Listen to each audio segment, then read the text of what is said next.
Welcome to news alerts. గుండెకు రక్తం సరఫరా చేసే ప్రధాన రక్తనాళం దెబ్బతినడంతో ప్రముఖ నటుడు రజనీకాంత్ కు చెన్నై అపోలో ఆసుపత్రి వైద్యులు స్టెంట్ వేయడం తెలిసిందే. రజనీకాంత్ ప్రస్తుతం ఆసుపత్రిలో కోలుకుంటున్నారు. ఈ నేపథ్యంలో ఏపీ ముఖ్యమంత్రి చంద్రబాబు రజనీకాంత్ ను ఫోన్లో పరామర్శించారు. రజనీకాంత్ ఆరోగ్య పరిస్థితిని అడిగి తెలుసుకున్నారు. రజనీకాంత్ త్వరగా ఆరోగ్యవంతుడవ్వాలని కోరుకుంటున్నట్లు తెలిపారు. కాగా రజనీకాంత్ ఆసుపత్రిలో చేరడంతో అభిమానుల్లో తీవ్ర ఆందోళన నెలకొంది. రజనీకి ఏమైందో తెలియకపోవడంతో సోషల్ మీడియాలో రకరకాల ఊహాగానాలు వ్యాప్తి చెందాయి. చెన్నై అపోలో ఆసుపత్రి వర్గాలు రజనీకాంత్ హెల్త్ బులెటిన్ విడుదల చేయడంతో ఊహాగానాలకు అడ్డుకట్టబడింది. ప్రాయశ్చిత్త దీక్షను విరమింపజేసేందుకు AP deputy CM Pawan Kalyan Tirumala విచ్చేశారు. తిరుపతిలోని అలిపిరి నుంచి మెట్ల మార్గం ద్వారా పవన్ కళ్యాణ్ కాలినడకన తిరుమల చేరుకున్నారు. పవన్ కు టీటీడీ వర్గాలు స్వాగతం పలికాయి. పవన్ కళ్యాణ్ వెంట జనసేన నేతలు, అభిమానులు భారీగా తిరుమలకు తరలి రావడంతో కోలాహలం నెలకొంది. కాగా పవన్ కళ్యాణ్ తిరుమలలోని గాయత్రి నీలం గెస్ట్ హౌస్ లో బస చేశారు. ఉదయం శ్రీవారిని దర్శించుకుని ప్రాయశ్చిత్త దీక్షను విరమించనున్నారు.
రజాకార్లు సీమాంధ్రులతో పోరాడినట్టే మూసీ వ్యతిరేకులతో నల్గొండ ప్రజలు పోరాడాల్సి వస్తుందని మంత్రి కోమటిరెడ్డి వెంకటరెడ్డి సంచలన వ్యాఖ్యలు చేశారు. మూసీ మురుగు కారణంగా నల్గొండ, రంగారెడ్డి, హైదరాబాద్ ప్రజలు నరకయాతన పడుతున్నారన్నారు. నల్గొండ జిల్లా పోరాటాల గడ్డ అని రజాకార్లు సీమాంధ్రులతో పోరాడినట్లే నల్గొండ ప్రజలంతా పోరాటం చేసే రోజు దగ్గరలోనే ఉన్నదని పేర్కొన్నారు. ఆయన జూబ్లీహిల్స్ లోని మినిస్టర్ క్వార్టర్స్ లో మీడియాతో మాట్లాడుతూ మూసీ రివర్ ఫ్రంట్ ప్రాజెక్టుతో నల్గొండ సహా మూసీ పరివాహక ప్రాంతంలోని ప్రజల ఇబ్బందులు తీరిపోతాయని పేర్కొన్నారు. గోదావరిని మేమేం మూసీ నదితో సావాలి. ఇప్పటికైనా మారంటారా నాయన, మారి అమెరికాలో చదువుకుని అంటారు కదా, ఈ వాటర్ తీసుకొని అమెరికాలో టెస్ట్ చేయించుకోరా పోయి. అందుకనే మరొకసారి మీడియా ద్వారా ప్రజలను రెచ్చగొట్టకుండా అందరం కలిసి సొల్యూషన్ చెప్పండి. తప్పకుండా వాళ్ళకి రిహాబిలిటేషన్ చేసుకుంటూ మూసి క్లీన్ చేస్తే తప్ప రాష్ట్రంలో 3వ వంతు అంటే 1/3 జనాభా నాశనమై చాలా ఘోరమైన పరిస్థితి. ఎందుకంటే నిన్న చూసిన తర్వాత వాళ్ళు మాట్లాడిన మాటలు చూస్తే ఇల్లు పోయి పక్కకు వేరే దగ్గర మంచి ప్లేసులు ఇస్తే వాళ్ళు ఒప్పుకుంటారు ఎవరన్నా. ఈ కమిషన్లకు అలవాటు పడి 1,00,000 కోట్లు 1,50,000 కోట్లు అంటాడు. 1,00,000 కోట్లు 1,00,000 కోట్లు ఓడన్నా కేటీఆర్ ఎంతైనా ఖర్చు పెడుతున్నాం. 1 కోటి మంది కోసం ఎంత ఖర్చు పెట్టినా తక్కువనే. నువ్వు కూలిపోయే ప్రాజెక్టు కట్టే 1,50,000 కోట్లు తింటివి. ఇవాళ మూసి తీసుకొచ్చి గోదావరి వాటర్తో పైపులతో ఫ్రెష్ వాటర్ నింపితే ఇది పైపులు వేసి కృష్ణాలు వేస్తే 30,000 40,000 కోట్లు ఖర్చు అవుతుంది, 50,000 కోట్లు ఖర్చు అవుతుంది. అది ఫేస్ వైజ్లా. నెలకోసారి అమెరికాలో చదువుకున్నాం, అమెరికాలో ఉద్యోగం చేసుకున్నాను, జిల్లా పరిషత్లో స్కూల్లో చదువుకున్నాం, మాకింత తెలివి ఉంది. నీ తెలివి ఎటుపోయింది? అందుకే మిస్టర్ కేటీఆర్, నువ్వు నల్గొండకి ఇట్లా నల్గొండ పోయినా, నల్గొండ జిల్లాకు వచ్చినా నీకు నల్గొండ ప్రజలు బుద్ధి చెప్పే రోజు ఉన్నది. నీ పార్టీ తెలంగాణ లేదు, నల్గొండలో లేదు, మననే పోయింది. నీ సిరిసిల్లనే 6,000 మైనస్ వచ్చినాక నీ సిరిసిల్ల 6,000 మైనస్ వచ్చింది. 10 ఏళ్ళు యువరాజులాగా మెరిగినావు. 10,000 కోట్ల బడ్జెట్ పెట్టుకున్నావు. ఊరు డబల్ రోడ్లు వేసుకున్నావు. 100 కోట్లు అభివృద్ధి చేసినావు. ఎందుకేలే ఓట్లకు? నీ సకదనం కిషోని దరిద్రం అలవాట్లు ఉన్నాయి. మంచి పనులు చేసే గవర్నమెంట్ కూడా విమర్శిస్తున్నామనే నీకు 6,000 మైనస్ వచ్చింది అక్కడ. అందుకని ఇప్పటికి కూడా మీడియా ద్వారా అన్ని పార్టీలకు సహకరించమని కోరుతున్నాం. ఈ మూసీ సమస్య మామూలు సమస్య కాదు.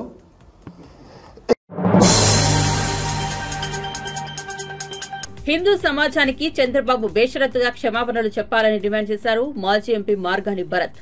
బాధ్యతాయుతమైన పదవిలో ఉన్న వ్యక్తి ఈ రకంగా మాట్లాడితే పారదర్శకత ఏముంటుంది అని ప్రశ్నించారు. వైఎస్ఆర్సీపీ రాష్ట్ర అధికార ప్రతినిధి మార్గాని భరత్ మీడియాతో మాట్లాడుతూ దేవుడిని రాజకీయాల్లో లాగొద్దని సుప్రీంకోర్టు చెప్పింది. వైఎస్ జగన్ ఏ అంశాల గురించి మాట్లాడారో అవే అంశాలను సుప్రీంకోర్టు ప్రస్తావించింది. చివరకు సత్యమే గెలుస్తుంది. బాధ్యతాయుతమైన పదవిలో ఉన్న వ్యక్తి ఈ రకంగా మాట్లాడితే పారదర్శకత ఏముంటుంది? హిందూ సమాజానికి చంద్రబాబు బేషరతుగా క్షమాపణ చెప్పాలన్నారు. సో ఖచ్చితంగా అంతిమంగా సత్యమే గెలుస్తుంది. సత్యమేవ జయతే, ఖచ్చితంగా గెలుస్తుంది. ఇది ఎలాగా 3వ తారీఖున సుప్రీంకోర్టుది ఇంకొక హియరింగ్ ఉంది కాబట్టి ఖచ్చితంగా ఆ రోజు వచ్చిన తర్వాత మనం ఈ అంశాల గురించి పూర్తిగా మాట్లాడదాము. రెండోది, హై కాన్స్టిట్యూషనల్ పవర్స్లో ఉన్న వ్యక్తి ఇట్లా మాట్లాడితే ఏదైతే స్పెషల్ ఇన్వెస్టిగేషన్ టీం ఏదైతే మీరు వేశారో దానికి ప్రభావితం లోనవుతారనేది కామన్. సో వన్స్ ఇంకా ప్రోబ్ జరగకుండానే పూర్తి స్థాయిగా ఇలా బహిరంగంగా స్టేట్మెంట్స్ ఇవ్వడము, మరి ఖచ్చితంగా దీని గురించి హిందూ లోకానికి ప్రత్యేకించి చంద్రబాబు నాయుడు గారు బేషరత్తుగా క్షమాపణ చెప్పాలని ఈ సందర్భంగా తెలియపరుస్తాం. ఇంకా దీనికన్నా మనం 3వ తారీఖు తర్వాత ఖచ్చితంగా ఈ అన్ని అంశాల గురించి మాట్లాడదాం. ఇప్పుడు ప్రధానమైన అంశము పోలవరం ప్రాజెక్ట్. ఏదైతే కొత్తగా ఏర్పాటైన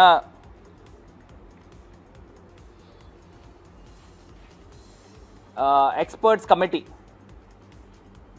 ఏదైతే experts the panel of experts ఎవరైతే అపాయింట్ చేశారో, అమెరికా నుంచి 2, కెనడా నుంచి 2, వీళ్ళందరినీ కూడా ఎక్స్పర్ట్స్ని అపాయింట్ చేసి వాళ్ళు గతంలో ఆగస్టులో ఒక నివేదిక ఇచ్చారు. రీసెంట్గా కూడా సిడబ్ల్యూసీకి కానీ పీపీఏకి కానీ ఒక నివేదిక బహిర్గతంగా ఖచ్చితంగా వాళ్ళకి నివేదిక పూర్తి స్థాయిగా తెలియపరచడం జరిగింది. ఇందులో ప్రధానమైన అంశాలు అసలు ఎందుకు ఈ ఎక్స్పర్ట్స్ కమిటీ వేశారు అంటే, ఎక్స్పర్ట్స్ కమిటీ ఎందుకు వేశారు అని అంటే, డయాఫ్రమ్ వాల్ బ్రీచ్ అయింది. డయాఫ్రమ్ వాల్ నాకు తెలిసి సుమారుగా 400, వీళ్ళు ఇచ్చిన దీని ప్రకారం 485 మీటర్లు డయాఫ్రమ్ వాల్ బ్రీచ్ అవ్వడం జరిగింది. అంటే ముక్కల కింద విరిగిపోవడం జరిగింది. ఈ డయాఫ్రమ్ వాల్కి రిపేర్ చేస్తే సరిపోతుందా? ఏపీలో ఏడాదిన్నర క్రితం నిలిచిపోయిన కానిస్టేబుల్ నియామకాలను కూటమి ప్రభుత్వం మళ్లీ పట్టాలెక్కించింది. దీనిపై ఏపీ హోంమంత్రి అనిత మాట్లాడారు. 6,100 కానిస్టేబుల్ పోస్టుల నియామకంలో తదుపరి పరీక్షలను ప్రారంభిస్తున్నామని, 5 నెలల్లో శారీరక సామర్థ్య పరీక్షలు పూర్తి చేస్తామని చెప్పారు. slprv.ap.government.in వెబ్సైట్లో పూర్తి వివరాలు ఉంటాయని వెల్లడించారు. గతంలో ఎమ్మెల్సీ ఎన్నికల కారణంగా కానిస్టేబుల్ నియామక ప్రక్రియ వాయిదా పడింది.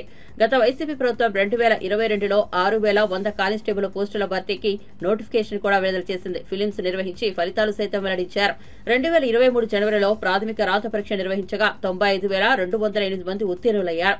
అయితే ఆ తర్వాత నిర్వహించాల్సిన పీఎంటీ, పీఈటీ దశలకు పట్టభద్రుల ఎమ్మెల్సీ ఎన్నికల వల్ల బ్రేక్ పడింది.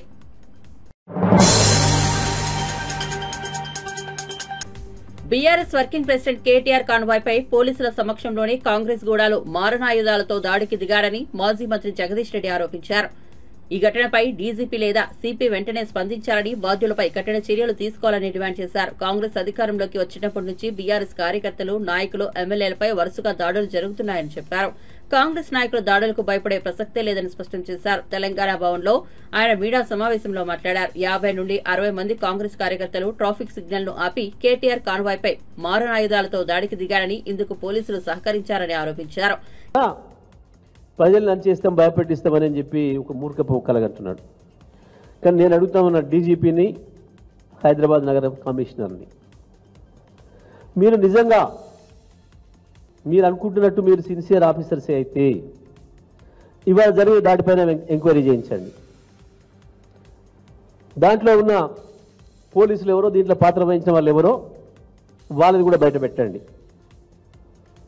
కేటీఆర్ గారి రూట్ని కాంగ్రెస్ గుండానికి అందించింది ఎవడు, సిగ్నల్ వ్యవస్థ ఆపింది ఎవడు, దీంట్లో ఎవడెవడు భాగస్వాములైండో ప్రతి ఒక్కరిది కూడా బయటికి తీయాలి, వాళ్ళపైన చర్యలు తీసుకోవాలి. Hyderabad commissioner, if you are so sincere, prove చేసుకోవాలి ఇప్పుడు నీ సిన్సియారిటీని. ఊరికినే కాదు, ప్రతి చోట పోలీస్ వ్యవస్థ ఎంటబెట్టుకొని, పోలీసులు ఎంటబెట్టుకొని వస్తున్నారు. ఖమ్మంలో పోలీసు సిఐ ఎంటబెట్టుకొని వచ్చిండు ఆ గుండాలని. సిద్దిపేటలో ఏసీపీ వాళ్ళని ఎంటబెట్టుకొని పోయి నిలబడి దాడి చేయించి వాళ్ళ కార్లు తీసుకుపోయింది వాళ్ళను. కౌశిక్ నాయుడు ఏసీపీ సిఐలు వెంట ఉండి 12 సిగ్నల్స్ దాటించుకుంటూ తీసుకొచ్చారు, సిగ్నల్స్ క్లియర్ చేస్తూ. ఆ తర్వాత మా సునీత లక్ష్మారెడ్డి గారు శాసనసభ్యురాలు వారు ఇక్కడ ఉన్నారు, ఇంటి మీద దాడి చేయించారు. ఇవాళ కూడా అదే పని. మేము ఒకటే విషయం చెప్పదలుచుకున్నాం పోలీస్ అధికారులకు, పోలీస్ సిబ్బందికి. ఇంకా 4 ఏళ్ళు ఉంది కదా, అప్పటికి గుర్తుంటుందో మర్చిపోతారేమోలే. కేసీఆర్ మళ్ళీ రావడం ఖాయం, బీఆర్ఎస్ పార్టీ రావడం ఖాయం, కానీ అప్పటివరకు మర్చిపోకపోతారా, అప్పటివరకు బతిలాడుకోలేకపోతాం అనుకుంటారేమో మీరు. కానీ ఇటువంటి విషయాలలో పాత్ర వహించిన ఎవరికైనా తర్వాత రోజుల్లో ఇబ్బందులు వస్తాయని అది కూడా చెప్తా ఉన్నా. జరుగుతున్న చూస్తున్నారు పక్కన ఆంధ్రప్రదేశ్ రాష్ట్రంలో ఏం జరిగిందో, ఏం జరుగుతుందో. కానీ మేము అంతకంటే పకడ్బందీగా చేస్తాం. లిస్టు మేమే తయారు చేస్తున్నాం. ఈ పంచి ఏ అధికారి ఏం పాత్ర వహిస్తున్నాడు, ఏ అధికారి ఏం పని చేస్తున్నాడు, ప్రతిదీ కూడా మీరు చట్ట ప్రకారం.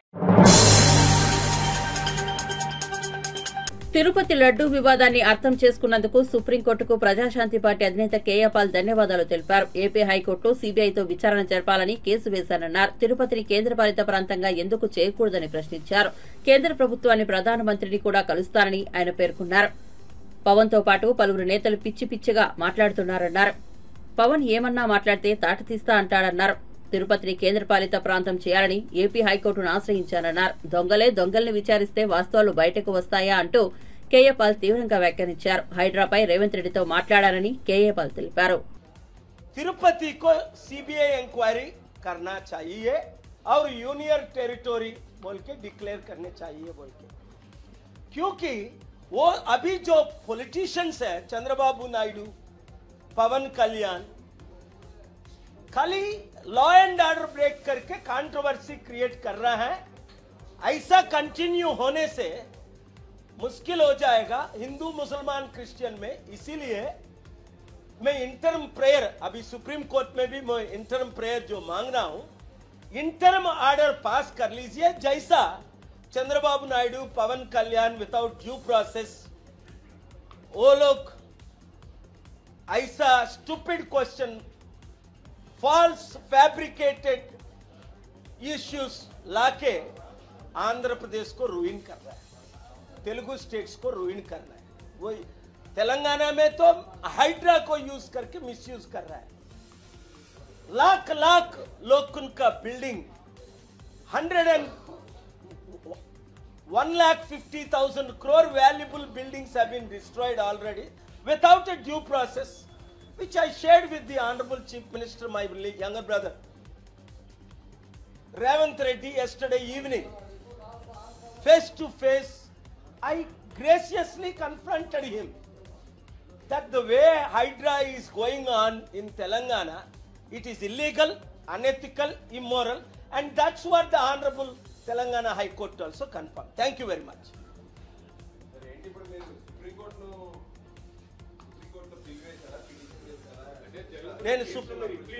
నేను సుప్రీంకోర్టులో బిల్లు వేశానండి. ప్రార్థన ఏంటంటే ఇమీడియట్గా Musi river front development corporation ఏర్పాటు చేసింది బీఆర్ఎస్ హయాంలోనేనని, గతంలో వారు చేసిన పనులను ఆ పార్టీ నేతలే మర్చిపోతున్నారని మంత్రి శ్రీధర్ బాబు అన్నారు. హైదరాబాద్ లో ఏర్పాటు చేసిన మీడియా సమావేశంలో మాట్లాడుతూ 2017లోనే Musi river front development corporation ఏర్పాటు చేసినట్లు చెప్పారు. నాటి బీఆర్ఎస్ ప్రభుత్వం ఆర్భాటంగా ప్రకటించి కార్పొరేషన్లకు చైర్మన్ ను కూడా నియమించినట్లు వెల్లడించారు. మూసీ ప్రాజెక్టును ఏ విధంగా చేపట్టాలనే అంశంపై 2018లో సమావేశం నిర్వహించారని గుర్తు చేశారు. మూసీ నదికి హద్దులతో పాటు 50 మీటర్ల బఫర్ జోన్ ను కూడా నిర్ణయించాలని సూచించారని వెల్లడించారు. యుద్ధ ప్రాతిపదికన ఆక్రమణలను తొలగించాలని నాటి సమావేశంలో కేటీఆర్ చెప్పారన్నారు. గత ప్రభుత్వ లెక్కల ప్రకారమే 8480 అక్రమ నిర్మాణాలను అధికారులు గుర్తించారని తెలిపారు. 2021లో మళ్ళా జూన్ మాసంలో 25వ తారీఖు నాడు మరో మీటింగ్ ఏర్పాటు చేసుకొని కార్యాచరణ మొదలు పెట్టాలి. అక్రమ కట్టడాలు ఎక్కడ ఉంటే నిర్దాక్షిణ్యంగా కూల్చేయాలి.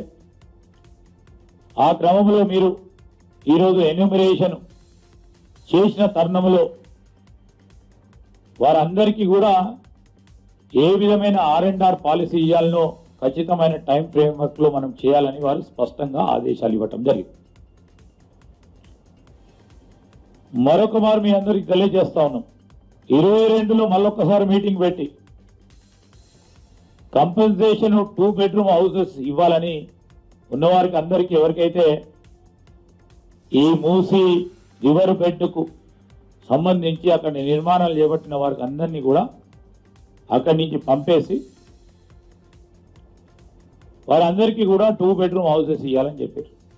15,000 మందిని ఆ రోజు వారు ఎన్యూమరేట్ చేస్తే స్పష్టంగా వారు చెప్పడం జరిగింది. అదేవిధంగా ఏదైతే వారు చెప్పడం జరిగిందో ఈరోజు మేము ఒకటే చెప్తా ఉన్నాం. ఆ రోజు మున్సిపల్ మంత్రిగా ఉన్న కేటీఆర్ గారు అనేక మీటింగ్లు నిర్వహించి మరి రివర్ బెడ్కు సంబంధించిన 2 వైపుల రోడ్డు నిర్మాణం అంటే 55 కిలోమీటర్ల ఇటు 55 కిలోమీటర్ల అటు 110 కిలోమీటర్ల రోడ్డు నిర్మాణం కానీ బఫర్ జోన్ కానీ FTL కానీ అన్నిటినీ కూడా నిర్ధారణ చేసి గుర్తించి వీటిపైన ఉన్న నిర్మాణాలన్నిటిని కూడా కూల్చేయాలని చెప్పారు.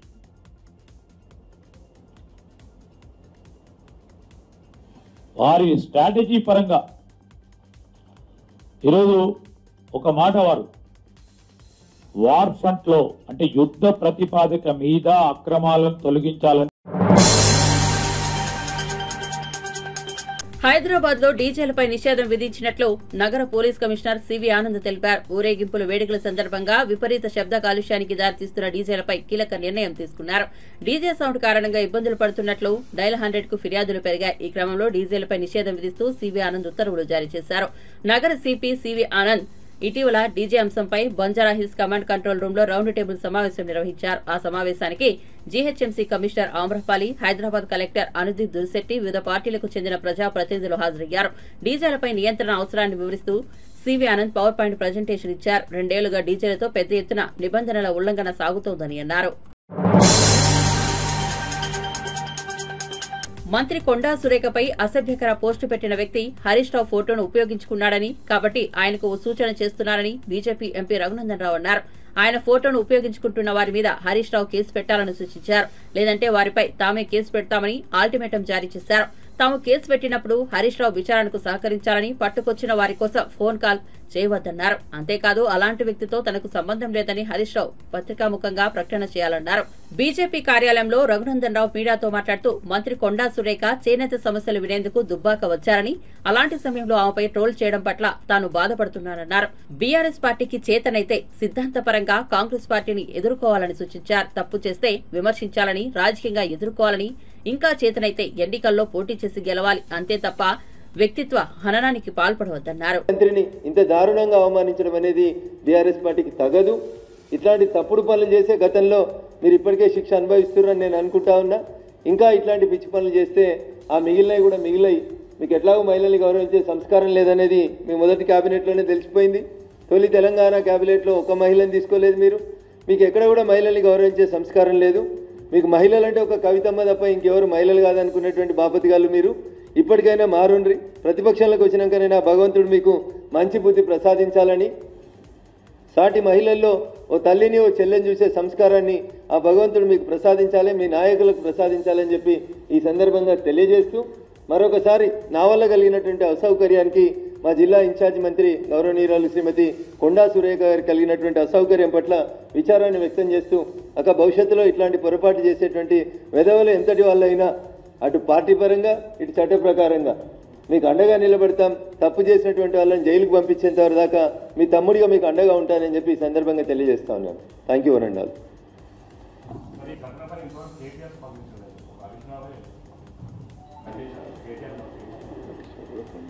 హరీష్ రావు గారు కూడా స్పష్టంగా చెప్పాల్సింది, ఆ అకౌంట్ మాది కాదు, లేదా టీఆర్ఎస్ పార్టీకి సంబంధం లేదు, నా ఫోటో వాడుకొని కొంతమంది వ్యక్తులు తప్పుడుగా పెడతా ఉన్నారు, వాళ్ళ మీద చట్ట ప్రకారం చర్యలు తీసుకుంటా అని మాట్లాడి ఉంటే హరీష్ రావు గారికి ఇంకొంచెం గౌరవం పెరిగేది. ఏదో విచారం వ్యక్తం చేస్తా ఉన్నామని చెప్పి చేతులు దులుపుకొని పోతా ఉన్నది సరైనటువంటి పద్ధతి కాదు. ఎందుకంటే సిద్దిపేట కూడా జిల్లా ఇన్ఛార్జ్ మంత్రి కొండా సురేఖ గారే కాబట్టి హరీష్ రావు గారు తొందరగా స్పందించినట్టున్నారు. కానీ కేటీఆర్ గారికి అర్థం కావాల్సింది ఏంటంటే, సిరిసిల్లలో మెజారిటీ ఓట్లు నేతన్నలే ఉంటాయి. దుబ్బాక, సిరిసిల్ల ఈ ప్రాంతం అంతా 5 మీటర్ల చీరని అగ్గిపెట్టెలో పెట్టినటువంటి నేతన్నలు ఉన్నటువంటి గడ్డ అది దుబ్బాక అయినా సిరిసిల్ల అయినా. ఆ గడ్డ మీద ఆ వర్గానికి సంబంధించినటువంటి ప్రజల ఓట్లతో గెలిచినటువంటి కేటీఆర్ గారు ఇంకా స్పందించకపోవడం అనేది పూర్తిగా వారి అహంకారాన్ని సూచిస్తుంది. నేను సిరిసిల్లకు వచ్చినప్పుడు సిరిసిల్ల నేతన్నలకు నేను సవినయంగా చేసేటువంటి అప్పీల్, మీ ఆడబిడ్డను అవమానించినటువంటి వ్యక్తి మీ గడ్డకు వచ్చినప్పుడు దసరా శరన్నవరాత్రి ఉత్సవాలకు విజయవాడలోని ఇంద్రకీలాద్రి ముస్తాబైంది. కనకదుర్గమ్మను దర్శించుకునేందుకు వచ్చే భక్తులకు ఎలాంటి అసౌకర్యం కలగకుండా ఆలయ అధికారులు ఏర్పాట్లు చేశారు. పోలీసులు పటిష్ట భద్రత కల్పిస్తున్నారు. ఇంద్రకీలాద్రిపై అమ్మవారి ఆలయ డ్రోన్స్ దృశ్యాలు ఆకట్టుకుంటున్నాయి.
హైదరాబాద్లోని పలు ప్రాంతాల్లో భారీ వర్షం కురిసింది. చాలా ప్రాంతాల్లో రోడ్లపై భారీగా వర్షపు నీరు నిలిచింది.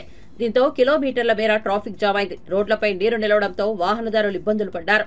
పంజాగుట్ట అమీర్పేట రోడ్డు చెరువును తలపిస్తోంది. సచివాలయం, ట్యాంక్ బండ్, లక్డీకపూల్, హిమాయత్ నగర్, ఖైరతాబాద్, బషీర్బాగ్, అబిడ్స్, నాంపల్లి, కోటి, జూబ్లీహిల్స్, బంజారాహిల్స్, పంజాగుట్ట, కూకట్పల్లి, హైదర్ నగర్, అల్విన్ కాలనీ, నిజాంపేట్, కేపీహెచ్పీ కాలనీ, మూసాపేట, ప్రగతి నగర్, జగతిరిగుట్ట, జీడిమెట్ల, షాపూర్ నగర్, సూరారం, బహదూర్పల్లి, పేట్, బహీరాబాద్, కొంపల్లి, మేడ్చల్, కండ్లకోయ, దుండిగల్, కృష్ణాపూర్, పౌడవెల్లి, బోయిన్పల్లి, మారేడ్పల్లి, చిలకలగూడ, బొల్లారం, ప్యాట్నీ, పారడైజ్, బేగంపేట్, అల్వాల్, జవహర్ నగర్ తదితర ప్రాంతాల్లో వర్షం కురిసింది.